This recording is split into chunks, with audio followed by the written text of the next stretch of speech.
ایک آدمی نے 99 قتل کیے بنی اسرائیل میں. پھر ایک عبادت گزار سے پوچھا 99 قتل ہو چکے ہیں، توبہ ہوگی؟ کہا نہیں ہوگی. انہوں نے کہا اسے بھی قتل کر دیا. 100. پھر ایک عالم سے پوچھا 100 قتل کیے ہیں، توبہ ہوگی؟ کہا بیٹا کیوں نہیں ہوگی، لیکن ایک شرط ہے، توبہ پکی ہو. یہ شہر گندا ہے، یہ چھوڑ دے. وہ شہر نیک لوگوں کا ہے، وہاں جا کے آباد ہو جا. معاف کہنے کہ مجھے معافی مل جائے میں ہر شے چھوڑ دوں گا. اپنا بوریا بستر اٹھایا اور چل پڑا. راستے میں موت آئی.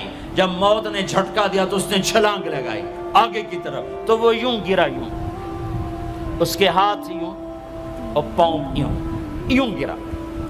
تو اللہ تعالیٰ نے یہ قصہ ہم تک پہنچانے کے لیے دونوں فرشتوں کو چھٹی دے دی. جنت کا فرشتہ بھی آ گیا، دوزخ کا بھی آ گیا.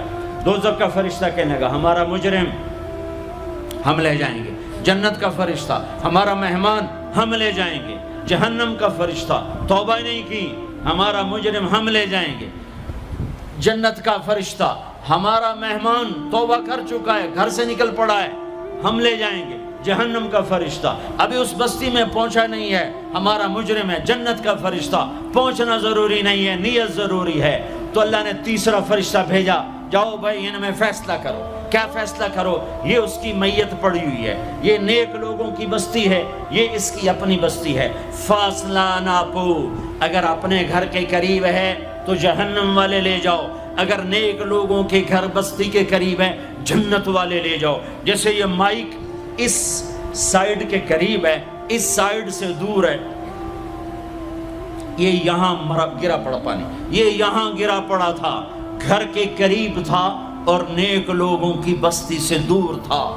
جب ناپنے لگے تو اللہ نے ادھر کی زمین کو کہا سکڑ جا، اور گھر کی طرف کی زمین کو کہا پھیل جا. جب پیمائش ہوئی تو اپنے گاؤں سے دور اور نیک لوگوں کے گاؤں کے قریب ہو گیا. تو اللہ نے فرمایا چلو ہمارا مہمان ہے جنت. توبہ سے نہ گھبراؤ، میرا رب کہتا ہے پوری دھرتی گناہوں سے بھر دے اور آسمان تک گناہوں کو لے جا. ایک دفعہ کہہ دے یا اللہ میری توبہ تو سارے معاف کر دوں گا. تو بھائیو ہاتھ جوڑتا ہوں، آؤ ہم توبہ کریں. نیت کرتے ہو؟ حکومتوں سے آس بھی ہٹا دو، گلہ حکومتوں کا گلہ بھی نہ کرو. اس سے کیا فائدہ ہوگا؟ ان پہ امید نہ لگاؤ کہ وہ اس قابل ہی نہیں. ہاں اس پہ آس لگاؤ جو شارک سے زیادہ قریب ہے، اس کو وسیلہ بناؤ جس کا وسیلہ رب موڑتا نہیں، کلمے کا جز بنایا ہوا ہے. معراج پہ جب آپ گئے تو آپ نے پوچھا یا اللہ ابراہیم آپ کے خلیل، موسیٰ آپ کے کلیم، داؤد کے لیے لوہا نرم، سلیمان کے لیے ہوا تابع اور عیسیٰ کے لیے مردہ زندہ، تو میرے لیے کیا ہے؟ تو اللہ تعالیٰ نے فرمایا اولیس قد آتیتک افضل من ذلک کلہ، اے میرے حبیب واہ تیرے لیے سب سے اعلیٰ، سب سے اعلیٰ، سب سے اعلیٰ کیا؟ یا اللہ کیا؟ کہ وہ یہ ہے کہ اللہ ذکرت الا ذکرت معی، قیامت تک تیرا میرا نام اکٹھا رہے گا، جدا نہیں ہو سکتا. جیسے تیرے رب کا نام باقی ہے، تیرے نبی کا نام بھی باقی رہے گا، تیری نسل کا نام بھی باقی رہے گا، تیرا حسب نسب بھی باقی رہے گا. ہمیں پتہ نہیں ہمارا نبی تھا کون، ہمارا نبی کیسا تھا، ان کی زندگی کیسی تھی، ان کے گھر کا کیسا تھا نظام، باہر کا کیسا، ہم جانتے نہیں. ہم سیکھو اپنے حبیب کی معاشرت سیکھو، تجارت سیکھو. آپ طاقت میں آئے تو آپ نے کیا کیا، آپ تاجر بن کے آئے تو آپ نے کیا کیا، آپ خامن بنے تو آپ نے کیا کیا، آپ باپ بنے تو آپ نے کیا کیا، آپ جنگ میں آئے تو آپ نے کیا کیا، آپ نے ہتھیار اٹھائے تو آپ نے کیا کیا، آپ نے صلح کی تو آپ نے کیا کیا، آپ مسلح پر آئے تو آپ نے کیا کیا، آپ کی رات آئی تو آپ نے کیا کیا. سیکھو. یہی تبلیغ کا پیغام ہے کہ تبلیغ میں نکل کر اللہ اس کے رسول کی مبارک اور پیاری زندگی مرنے سے پہلے سیکھو. لیکن آج کی رات میں ایک ہاں میرے ساتھ کرو، آج توبہ کرو، آج توبہ کرو. کرتے ہو توبہ، کرتے ہو؟ کہو یا اللہ میری توبہ، پھر کہو یا اللہ میری توبہ، پھر کہو یا اللہ میری توبہ۔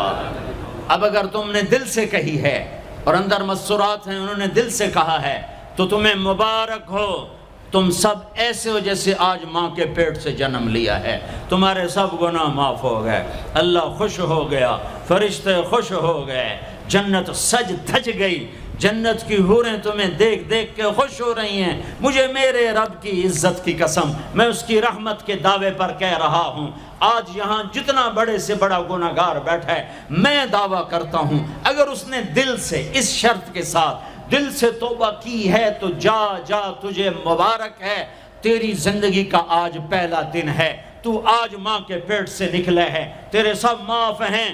ہاں فرض چھوڑے تھے، پتہ کرو علماء سے کیسے کروں، گناہ معاف ہو گیا، حق مارے تھے، گناہ معاف ہو گیا، پتہ کرو علماء سے ادا کیسے کروں۔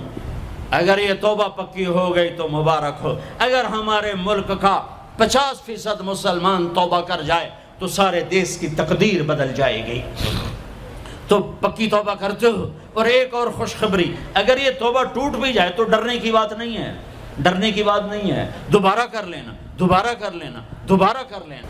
کسی سے روٹھے ہو اسے منا لو، ماں باپ سے ناراضگی ہے پاؤں پڑ جاؤ، بیوی کو سے ناراض ہو پاؤں پڑ جاؤ، بیوی ناراض ہے خامند کے پاؤں پڑ جائے۔ سب سے زیادہ خوشی اللہ کو میاں بیوی کی صلح پر ہوتی ہے۔ میاں بیوی لڑے ہوئے ہوں اور آپس میں صلح کر لیں تو اس پر اللہ ان کے پچھلے سارے گناہ معاف کر دیتا ہے۔ اور شیطان کو سب سے زیادہ خوشی اس بات پر ہوتی ہے کہ دو میاں بیوی آپس میں لڑ پڑیں، کہ اس سے پوری نسل برباد ہو جاتی ہے۔ اپنی اولاد کے لیے حلال کماؤ، حلال چھوڑ کے جاؤ، حرام چھوڑ کے نہ مرو کہ ساری زندگی کانٹے چنتے پھریں گے، ساری زندگی کانٹے چنتے پھریں گے۔ تو نیت کرتے ہو سارے بھائی ایک دوسرے کو معاف کرو، اور جو ہمارے بھائی جرائم میں گرفتار ہیں ان کے لیے بھی دعا کرو، میرے نبی کے امتی ہیں، دعا کرو، دعا کرو کہ اللہ ہمارے بچوں کو اگر وہ چھوٹے ہیں، ہمارے بڑوں کو اگر وہ ہمارے عمر ہیں، اللہ ان کے ہاتھوں سے ظلم کی بجائے عدل کروائے، اللہ ان کے ہاتھوں سے تباہی کی بجائے آبادی ان کے ہاتھوں سے کروائے، اور اللہ تعالیٰ ان کو بھی توبہ کی توفیق دے۔ وہ بھی ہمارے ہیں، ہمارے ہیں، ہمارے ہیں۔